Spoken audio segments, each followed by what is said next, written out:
नमस्कार दोस्तों, स्वागत है आपका हमारे YouTube चैनल रेलवे ब्लॉगर्स पर। दोस्तों, आज के इस वीडियो में हम आरआरबी एनटीपीसी सीबीटी 2 और आरआरसी ग्रुप डी के एग्ज़ाम के रिगार्डिंग जो कुछ महत्वपूर्ण जीके जीएस के क्वेश्चंस के बारे में डिस्कस करेंगे, जो आपके आरआरबी एनटीपीसी सीबीटी 1 एग्ज़ाम में पूछे गए हैं। और ये सभी एग्ज़ाम जो है आने वाले आपके सभी एग्ज़ाम्स के लिए जो है मोस्ट इम्पॉर्टेंट होंगे। ठीक है, तो वीडियो को पूरा लास्ट तक जरूर देखिएगा।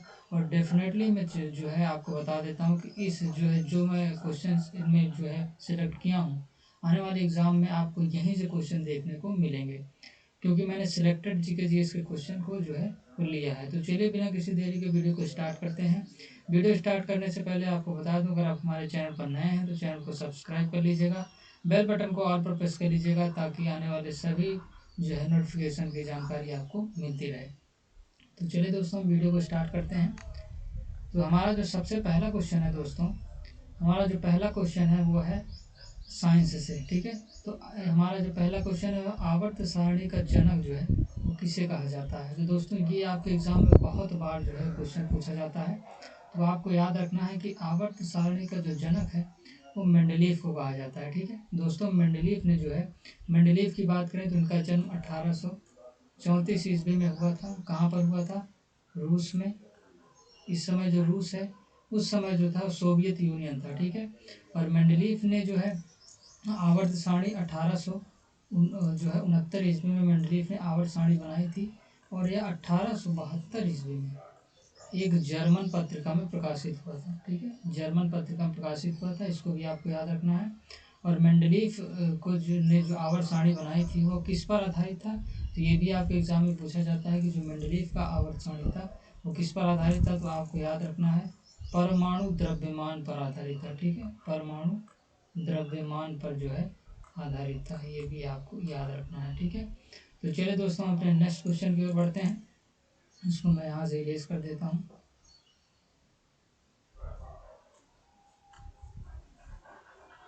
चलिए, इन पॉइंटों को आपको याद रखना है। ठीक है, क्योंकि ये एग्जाम में आपके पूछे जाते हैं।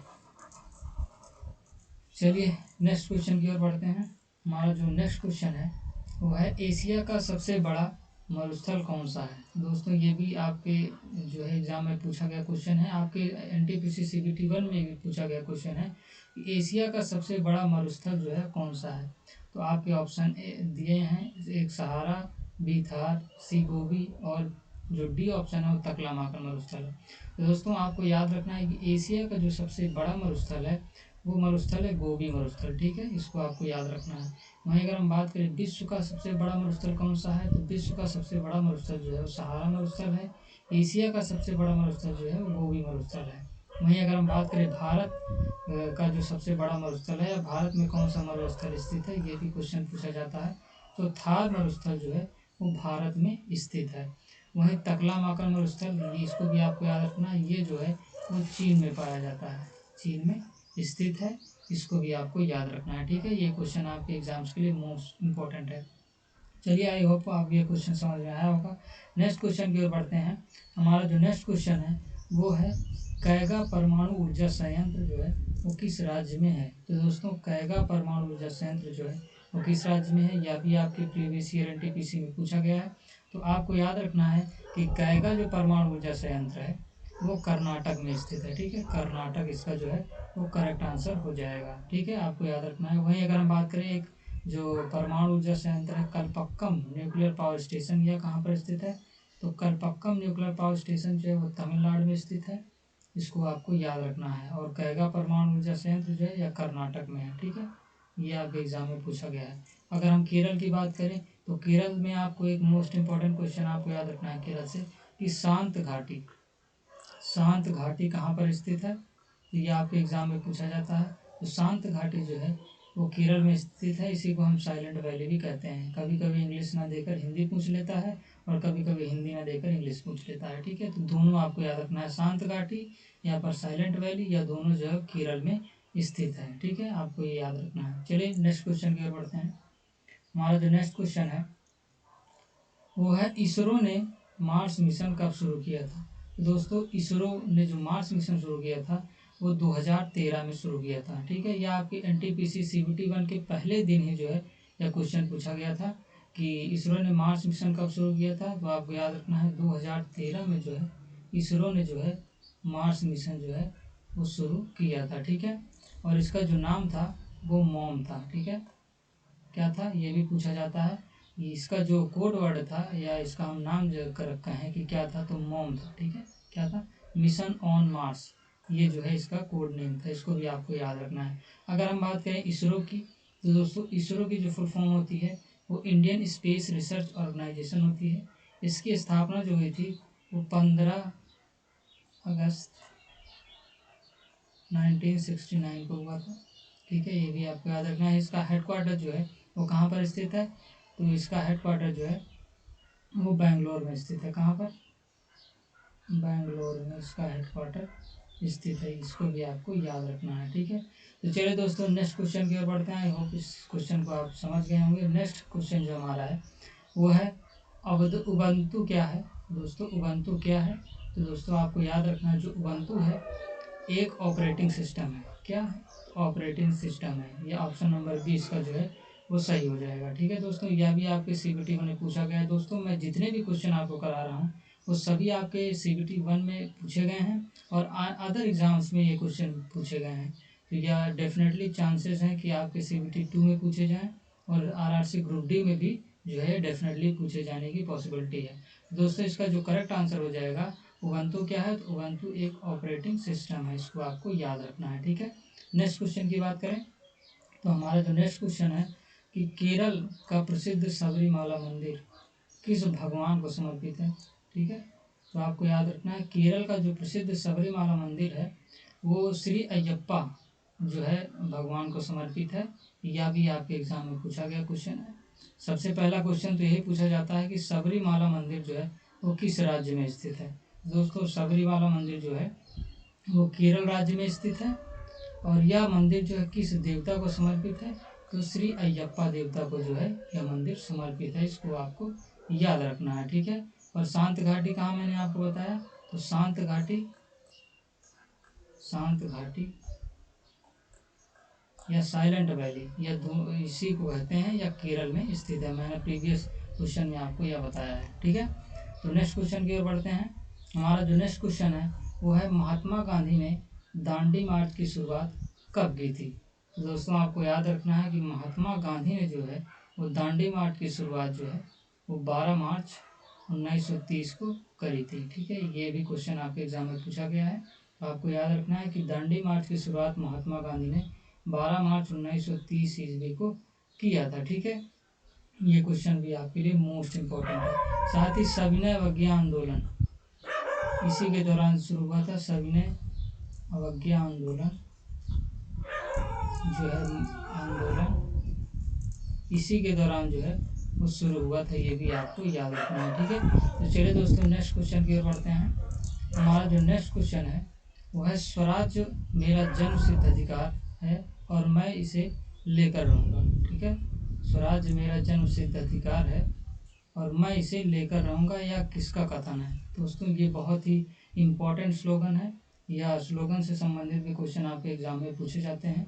तो आपको याद रखना है कि स्वराज मेरा जन्मसिद्ध अधिकार है, यह मैं इसे लेकर रहूँगा, यह जो कथन है वो बाल गंगाधर तिलक का है। ठीक है, ऑप्शन नंबर सी इसका जो सही हो जाएगा। वहीं अगर हम बात करें सुभाष चंद्र बोस के जो प्रमुख कथन है कौन कौन से हैं, तुम मुझे खून दो मैं तुम्हें आज़ादी दूंगा, यह जो प्रसिद्ध स्लोगन है सुभाष चंद्र बोस ने दिया है। और इसके साथ ही दिल्ली चलो का जो नारा था वो भी सुभाष चंद्र बोस के द्वारा ही दिया गया था। ठीक है, इसको आपको याद रखना है। वहीं जो है अगर हम बात करें महात्मा गांधी की, तो महात्मा गांधी ने करो या मरो का नारा दिया था। करो या मरो का नारा जो है महात्मा गांधी के द्वारा ही दिया गया था। इसको आपको याद रखना है। नेक्स्ट क्वेश्चन की ओर बढ़ते हैं दोस्तों। हमारा जो नेक्स्ट क्वेश्चन है वो है भारत की सबसे लंबी तट रेखा किस राज्य की है। ठीक है, तो हमारा जो इसका करेक्ट आंसर हो जाएगा, आपको सेलेक्ट करना है। वीडियो को आप पॉज कर लीजिए और अपने ऑप्शन को सेलेक्ट कीजिए, क्योंकि मैं जहाँ पर जो है ज़्यादा देर जो है वीडियो को लंबा नहीं करूँगा। ठीक है, तो इसका जो आंसर हो जाएगा कि भारत की सबसे लंबी तट रेखा किस राज्य की है। तो अगर हम ऑप्शन के अकॉर्डिंग देखें तो इसका जो आंसर हो जाएगा वो आंध्र प्रदेश हो जाएगा। ठीक है, अगर हम बात करें कि भारत की सबसे लंबी तटरेखा किसकी है, तो इसका जो आंसर होगा गुजरात हो जाएगा, ठीक है। लेकिन यहाँ पर ऑप्शन में नहीं है, तो ऑप्शन में आंध्र प्रदेश होगा, क्योंकि दूसरे नंबर पे जो है वो आंध्र प्रदेश ही आता है। तो इसका जो करेक्ट आंसर हो जाएगा ऑप्शन नंबर सी हो जाएगा। और वहीं अगर हम बात करें भारत की सबसे छोटी तटरेखा वाला राज्य कौन सा है, तो आपको याद रखना है कि गोवा जो है भारत की सबसे छोटी तटरेखा वाला राज्य है, और सबसे लंबी तटरेखा वाला राज्य जो है वो गुजरात है, दूसरे नंबर पर आंध्र प्रदेश है।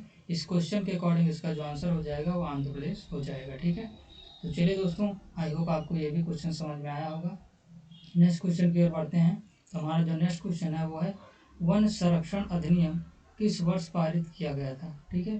तो वन संरक्षण अधिनियम किस वर्ष पारित किया गया था, तो आपको याद रखना है कि 1986 ईस्वी में जो है वन संरक्षण अधिनियम पारित किया गया था। इसका जो करेक्ट आंसर हो जाएगा वो ऑप्शन नंबर बी हो जाएगा, ठीक है। वहीं अगर हम बात करें कि प्रोजेक्ट टाइगर की शुरुआत कब हुई थी, तो प्रोजेक्ट टाइगर की शुरुआत जो 1973 ईस्वी में हुई थी, ये भी आपको याद रखना है, ठीक है। चलिए दोस्तों, नेक्स्ट क्वेश्चन की ओर बढ़ते हैं। हमारा जो नेक्स्ट क्वेश्चन है वो है ध्वनि किस प्रकार की तरंग है, ठीक है। ध्वनि किस प्रकार की तरंग है, तो आपको याद रखना है कि ध्वनि जो है एक अनुदैर्ध्य तरंग होता है, ठीक है। वहीं प्रकाश क्या है, तो प्रकाश एक अनुप्रस्थ तरंग होता है, ध्वनि जो है अनुदैर्ध्य तरंग होती है, ठीक है। ऑप्शन नंबर बी इसका जो है करेक्ट आंसर हो जाएगा। वहीं अगर हम बात करें ध्वनि से संबंधित कुछ एक्स्ट्रा फैक्ट की, तो ध्वनि जो है एक अनुदैर्ध्य तरंग होती है। ध्वनि की जो सर्वाधिक चाल होती है वो किसमें होती है, जो है इस्पात में होती है, ठीक है। किसमें होती है, इस्पात में होती है, या हम कहें ठोस में। ध्वनि की सर्वाधिक चाल जो होती है वो इस्पात या ठोस में होती है। न्यूनतम चाल ध्वनि की कहाँ पर होती है, तो ये आपको याद रखना है। तो न्यूनतम चाल जो होती है वो हवा में होती है, या इसको हम कहें गैस, ठीक है। सर्वाधिक चाल ठोस में होती है, ठोस के बाद फिर द्रव में होती है, उसके बाद लास्ट में जो आता है वो गैस में होता है, यानी कि हवा में, ठीक है। इसको आपको याद रखना है। ध्वनि के अध्ययन को क्या कहते हैं, तो ध्वनि के अध्ययन को इकोस्टिक्स कहते हैं। ध्वनि उत्पादन में जो है वो जाइलोफोन का इस्तेमाल किया जाता है, जाइलोफोन, ठीक है। ध्वनि उत्पादन में जाइलोफोन का इस्तेमाल किया जाता है, और जो प्रतिध्वनि सुनाई देती है वो ध्वनि के परावर्तन के कारण सुनाई देती है। तो ये जो कुछ एक्स्ट्रा फैक्ट है इसको भी आपको याद रखना है, ठीक है। नेक्स्ट क्वेश्चन की ओर बढ़ते हैं। हमारा जो नेक्स्ट क्वेश्चन है वो है बाबर ने भारत पर पहला आक्रमण कब किया था। दोस्तों, बाबर ने भारत पर जो पहला आक्रमण किया था वो कब किया था, आपके ऑप्शन दिए हैं। Option A 1526, option B 1524, option C 1519 और ऑप्शन डी 1521, ठीक है। दोस्तों, इसका जो करेक्ट आंसर हो जाएगा वो ऑप्शन नंबर सी हो जाएगा, ठीक है। बाबर ने भारत पर जो पहला आक्रमण किया था, ठीक है, वो 1519 ईस्वी में किया था, ठीक है, बाजौर और भेरा क्षेत्र पर।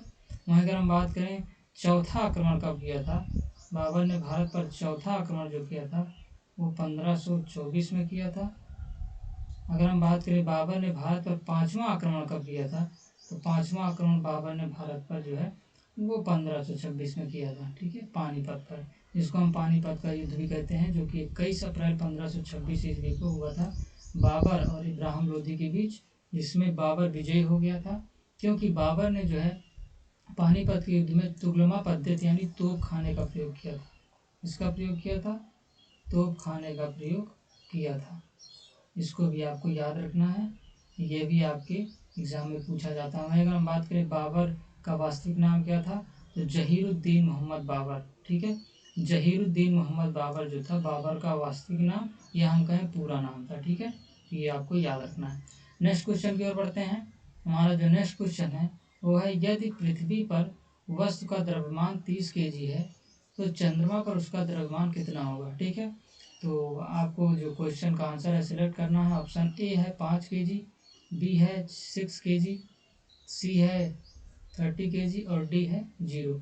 तो आपका जो करेक्ट आंसर हो जाएगा वो हो जाएगा 30 kg, यानी कि ऑप्शन सी। दोस्तों, वस्तु का जो द्रव्यमान होता है वो किसी भी अवस्था में नहीं बदलता, यानी कि द्रव्यमान जो होता है वो नियत रहता है, जबकि उसके भार में परिवर्तन हो सकता है। अगर हम बात करें चंद्रमा पर किसी वस्तु का भार जो होता है वो पृथ्वी के भार का 1/6 होता है, ठीक है। यहाँ पर भार की बात आई है, या कहें हम गुरुत्वीय त्वरण की बात आई है, न कि द्रव्यमान। द्रव्यमान दोस्तों हमेशा नियत रहता है, या किसी भी जगह किसी भी अवस्था में जो है वो नहीं बदलता है। यह बहुत ही कंफ्यूजिंग क्वेश्चन है, लेकिन आपको याद रखना है द्रव्यमान किसी वस्तु का कभी नहीं बदलता, उसके भार में परिवर्तन हो सकता है। ठीक है, ये आपको याद रखना है। आई होप यह क्वेश्चन आपको समझ में आया होगा। नेक्स्ट क्वेश्चन की बात करें तो हमारा जो नेक्स्ट क्वेश्चन है वो है एक ईवीएम में कुल कितने वोट डाले जा सकते हैं। ठीक है, यह बहुत ही इंटरेस्टिंग क्वेश्चन है। तो दोस्तों आपको याद रखना है कि एक ईवीएम में जो है कुल 2000 वोट डाले जा सकते हैं। ठीक है, एक जो ईवीएम होता है उसमें केवल 2000 वोट ही डाले जा सकते हैं। यह आपके लिए मोस्ट इम्पोर्टेंट है। कभी तरह जो है इस तरह के क्वेश्चन भी पूछ लिया जाता है। ठीक है, नेक्स्ट क्वेश्चन की बात करें, हमारा नेक्स्ट क्वेश्चन है वो है मेढक के हृदय में कुल कितने कोष्ठक होते हैं। ठीक है, मेढक के हृदय में कुल कितने कोष्ठक होते हैं। तो आपके ऑप्शन हैं 4, 5, 3 या 6। दोस्तों आपका जो करेक्ट आंसर हो जाएगा वो हो जाएगा ऑप्शन नंबर सी। ठीक है, मेढक के हृदय में जो चैम्बर होते हैं वो 3 होते हैं। वहीं अगर हम बात करें पक्षियों के हृदय में, पक्षियों के हृदय में बात करें तो पक्षियों के हृदय में 4 चैम्बर होते हैं। स्तनधारी की बात करें तो स्तनधारी इनके भी हृदय में जो है 4 चैम्बर पाए जाते हैं। उभयचर, उभयचर के हृदय में, उभयचर और स्तनपायी,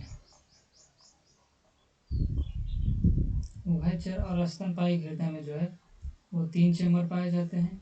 मछलियों में जो है